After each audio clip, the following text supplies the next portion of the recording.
Chapter 3. Chains. Aleric woke to the heavy ache of bruises and the cold press of iron around his wrists. The world lurched into focus slowly. Stone ceiling, rough walls, the sour tang of wet torch smoke hanging in the air. His head pounded like it was stuffed with cotton and broken glass, every breath rasping in his throat.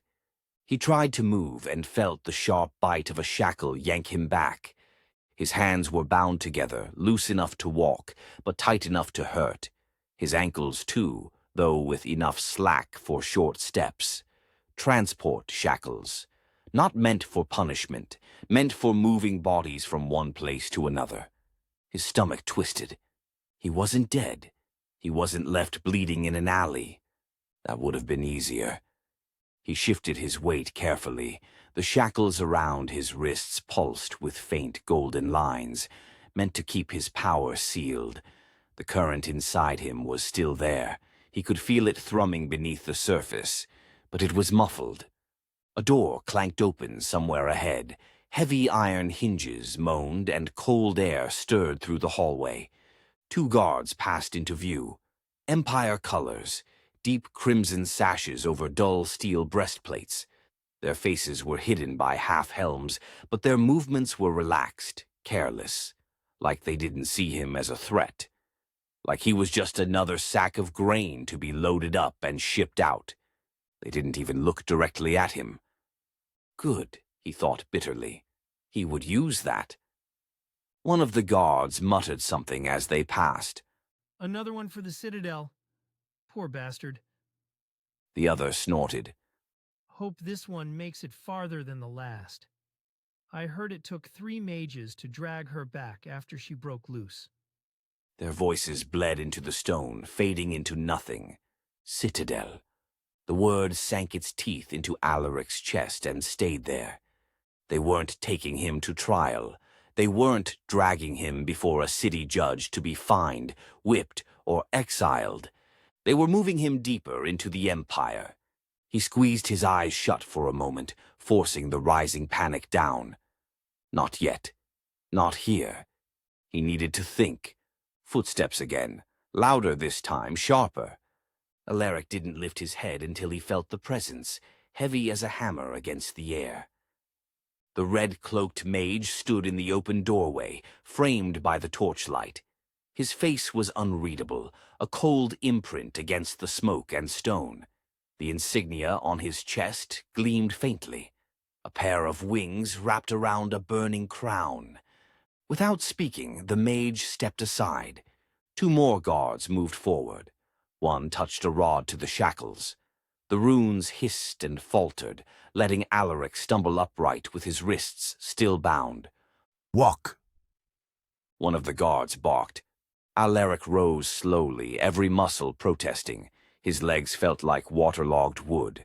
His pulse hammered between his ears, but he kept his head down. Let them think he was weak. Let them think he'd given up. The guards flanked him, rough hands on his arms. Together they marched him down a narrow hall, lit by guttering torches. At the far end of the corridor, a heavy cart waited, its frame reinforced with thick rune-etched iron. Horses stomped restlessly in the mist beyond, their breath fogging in the damp cold. One of the guards pulled the cart's back door open. The other shoved Aleric forward. The mage followed at a distance, not making a sound. Aleric hesitated at the threshold, just for a second. The inside of the wagon was dark and smelled of old sweat and rust. He stepped inside and the doors slammed behind him. As the wheels lurched into motion, Aleric slid down against the wall of the wagon, shackles rattling softly, and closed his eyes. As the wagon rattled over uneven stones, every bump sent a jolt through the shackles at his wrists, and the runes flared faintly against his skin, tightening, warning. They weren't just suppressing him. They were watching him through the bindings, waiting for him to try something. He let his head rest against the wooden wall behind him, the vibrations humming through his skull. His eyes stayed closed, but he listened. Beyond the heavy wood and iron bands of the cart, voices drifted in and out, low, bored, and swallowed by the creak of wheels. He was barely able to catch a few snippets of the conversation. As long as the Citadel wants them, what's it matter? Another voice answered with a grunt. Better them than us. The cart rocked hard, lurching over something deep in the mud. Aleric's shackles flared again, searing heat briefly pressing against his wrists. He bit down a hiss of pain. He shifted slightly, feigning a stretch, and tested the chains. The runes flickered, just for a second, when the wagon hit a hard jolt. Not enough to break free, not enough to escape. But the magic wasn't perfect. If he could find the right moment. He breathed through his teeth and kept still. The wagon rattled on, wheels grinding against loose gravel, and then he realized something. It was dark outside. They were traveling at night. Imperial convoys didn't move at night. Whatever this was, it wasn't standard procedure. Whatever waited at the Citadel, they didn't want witnesses. Aleric flexed his fingers slowly, feeling the blood stick and pull at his skin where the shackles had chafed it raw. He let the rhythm of the wheels fill his head, numbing the ache in his bones. The wagon jolted hard, nearly throwing Aleric sideways. He caught himself against the splintered wood, the shackles dragging painfully at his wrists. The wheels creaked and groaned, slowing, then shuddered to a full stop. Silence.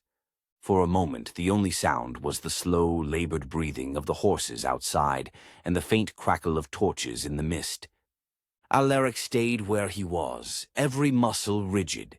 He knew better than to move first. Minutes dragged by before he heard footsteps, heavy boots, more than 2 pairs, approaching across stone and the scrape of metal against metal. Somewhere ahead, a gate was being pulled open. The sound of it rumbled, making the wagon vibrate. The air shifted. Aleric stiffened, instinct prickling at the back of his skull. There was magic here, thick and heavy, pressing against his skin. Even through the suppression runes wound around his wrists, he could feel it bleeding into the air. The wagon door clanged open. Torchlight flooded the interior, harsh and blinding after so much darkness. Aleric squinted against it, head ducked low. Out! A voice barked. Rough hands grabbed his arms, hauling him upright and dragging him to the threshold. Beyond the door, the world was a blur of red and gold and black, torches guttering in iron sconces, rain-slick stone paving the courtyard, massive walls looming like cliffs on all sides. Sharp banners snapped in the misty wind, emblazoned with the Empire's crest. Above it all, a tower speared into the sky, its windows dark and narrow as slitted eyes. Aleric's boots hit the ground hard, shackles clinking. Other prisoners were being pulled from nearby wagons, staggering, stumbling, some barely conscious. They weren't just collecting conduits, they were hoarding them. The guards moved in coordinated lines, herding the prisoners toward a massive archway in the outer wall. Torches lined the passage like teeth. The stone here seemed to drink the light, swallowing sound with it. Every footstep echoed strangely, muffled and distant. Aleric forced himself to move with the others. Something was wrong with this place. Aleric's heart hammered against his ribs. The line slowed. The archway loomed overhead, swallowing the mist and the last gray light of evening. He crossed the threshold and the world shifted. The air felt empty. There was no karma here, and the lack of it, combined with the surprise at its absence, made him stumble, causing the guards to shove him upright. The guards were rough, but Aleric barely felt it, through the crawling wrongness gnawing at his senses. Every instinct screamed that something vital was missing, something so natural he hadn't even noticed it until it was gone. No current brushing against his skin, no shift of luck in the air. Nothing. Just silence, thick and stifling. He kept his head down, matching the slow, steady steps of the other prisoners ahead of him. Some stumbled like he had, others simply sagged in their shackles, blank-eyed and hollow. The passage beyond the archway curved inward, the walls pressing close. The torches grew fewer, the light dimmer.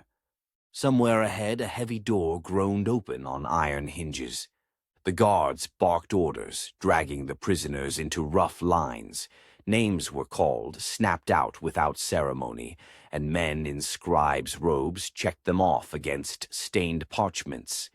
Aleric barely heard his own name, barely noticed the inked tally mark scored beside it. As the line inched forward, the fog in Aleric's head began to lift. He kept his head down, watching everything. The guards' patterns, the way they clumped near bottlenecks, the lazy scribes scratching names without even glancing up. The gate they'd come through had sealed behind them, a thick slab of iron and rune-etched stone. No getting back that way. But there were other exits. Narrow archways tucked into the base of the towers, shadows where the torchlight thinned. Most led deeper into the fortress, but a few of them had to be ways out. He needed more information first. There was no point in running blind just to get chained again, or killed.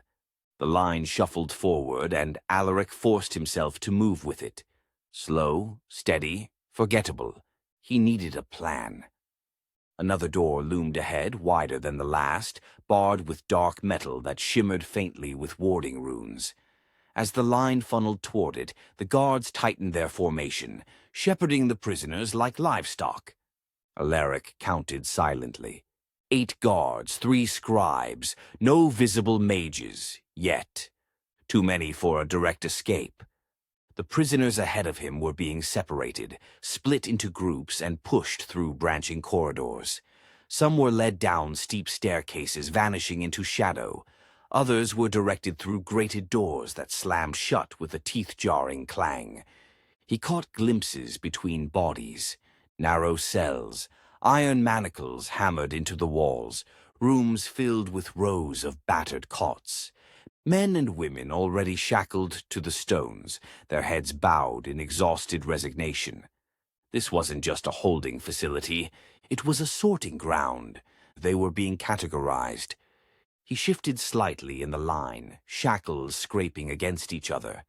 No one noticed. The scribes barely looked up from their lists. The guard's eyes slid over him, seeing nothing but another body to be processed. Good, he thought to himself. He ducked his head lower, feigning greater weakness, letting his steps falter just enough to seem exhausted rather than watchful. A scribe stepped forward, a thin man with ink-stained fingers and a crooked nose. He jabbed a finger at Aleric's chest. You, He snapped. Section 3. A guard seized his arm, steering him roughly toward a side corridor, lit only by flickering torchlight. The hallway sloped downward, the air growing colder with every step. The walls here were newer, rougher. The stonework was crude, as if these tunnels had been carved recently, in haste and left unfinished. He stumbled again, this time letting himself fall hard to one knee. The guard cursed and hauled him upright by the chain between his wrists. Keep moving, scum. Aleric kept his head bowed, kept his breathing ragged, kept his mind racing. There were cracks here, small ones, but enough. If he timed it right, if he could slip free before they locked him in a cell, he might have a chance. A slim one, but better than none. His fingers brushed the chain binding his wrists, feeling for any weakness, any flaw in the suppression runes. Nothing obvious, not yet, but suppression magic was never perfect, especially when rushed. The hallway curved again, narrowing until it was barely wide enough for 2 men to walk side by side. The guard at his side grunted, shifting to shoulder his way through first. Aleric's heart kicked hard against his ribs. There, a moment when the line of sight would break and the guard's grip would loosen just slightly. He held his breath and counted down in his mind. But before he could do anything, the air shuddered, The torches lining the corridor guttered and snapped, their flames shrinking into sharp blue points before flaring outward again, bathing the hall in a sickly, unnatural light. Warding runes carved into the stone walls pulsed once, deep and resonant, and the shackles around Aleric's wrists burned cold. All around him, prisoners staggered or cried out. Aleric gritted his teeth against the sudden chill creeping through his veins. A commotion erupted farther down the line. A prisoner had broken loose, lashing out with shackled hands, trying to bolt through the narrowing gap between two guards. He cursed inwardly, losing his chance to make his own escape attempt. The nearest warding runes flared in response, casting jagged webs of light across the walls. The runner barely made it 3 steps before the magic seized him, slamming him brutally against the floor. His scream was cut short by the heavy crack of a guard's boot against his side. The line buckled under the sudden violence, prisoners stumbling, guards barking orders and tightening their formation. One of the officers shouted over the chaos, Protocol 3. Full containment. Instantly, the guards herded the remaining prisoners toward side corridors and locked chambers, forcing them apart in quick, brutal motions. Aleric staggered with the movement, getting swept sideways toward a low, narrow archway. The suppression wards pressed harder now, thickening the air, gnawing at the current inside his body like rust eating through iron. He was shoved through the arch into a cramped, stone-walled room, half filled with other prisoners sagging against the walls in shock. The door slammed shut behind him, the iron bolt hammering down, sealing them inside.